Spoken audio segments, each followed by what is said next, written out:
ನೀವು ನೆಮ್ಮದಿಯಾಗಿ ಕುಳಿತಿದ್ದೀವಿ ವಿಧಾನಸೌಧದ ಒಳಗಡೆ, ನಮ್ಮನ್ನ ಯಾರು ಪ್ರಶ್ನೆ ಮಾಡೋದಿಲ್ಲ ಅಂತ ಅನ್ಕೊಂಡಿದ್ದೀರಿ ನಾವು. ಹಳೆಯ ಕರ್ನಾಟಕ ಅಲ್ಲ ಇದು, ಇದು ಹೊಸ ಕರ್ನಾಟಕ. ನಾವು ಸಿಡಿದೆತ್ತು ಹಳ್ಳಿಯಿಂದ ಹೊರಟು ನಿಂತ್ರೆ ಟ್ರೈನ್ ನಲ್ಲಿ ಭಜನೆ ಮಾಡ್ಕೊಂಡು ಬರ್ಲಿಕ್ಕೆ ಶುರು ಮಾಡಿದ್ರೆ, ಹಳ್ಳಿಯಿಂದ ರೈಲುಗಳನ್ನ ಇಲ್ಲಿಗೆ ಅಂತ ಹೊರಟ್ರಲ್ಲ, ಹಂಗೆ ಬೆಂಗಳೂರಿಗೆ ಭಜನೆ ಮಾಡ್ಕೊಂಡು ಬರೋದಕ್ಕೆ ಶುರು ಮಾಡಿದ್ರೆ ಶೇಖ್ ಹಸೀನಾ ಬಾಂಗ್ಲಾ ಬಿಟ್ಟು ಬಂದಂಗೆ ನೀವು ಕರ್ನಾಟಕ ಬಿಟ್ಟು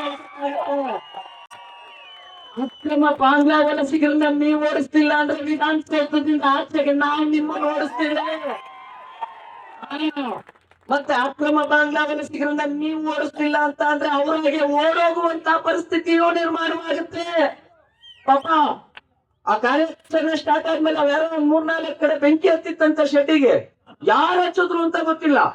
ಅಂತ ಕೆಲಸಗಳನ್ನ ಯಾರು ಮಾಡಿದ್ರು ಅದನ್ನು ತನಿಖೆ ಮಾಡಿಲ್ಲ ಇವರು ಪೊಲೀಸ್ನವರು. ತನಿಖೆ ಮಾಡ್ಬೇಕು ಅದನ್ನ. ದಯವಿಟ್ಟು ನಾವು ಇವತ್ತು ಏನ್ ಹೇಳಿದೀವಿ, ಇಷ್ಟು ಆಗ್ರಹಗಳಿಗೆ ನಿಮ್ಮೆಲ್ಲರ ಬೆಂಬಲ ಬೇಕು. 2 ಕೈಗಳನ್ನ ಮೇಲಕ್ಕೆತ್ತಿ ನಾವು ಘೋಷಣೆಯನ್ನ ಕೂಗೋಣ ಮತ್ತು ನಿಮ್ಮೆಲ್ಲರ ಬೆಂಬಲ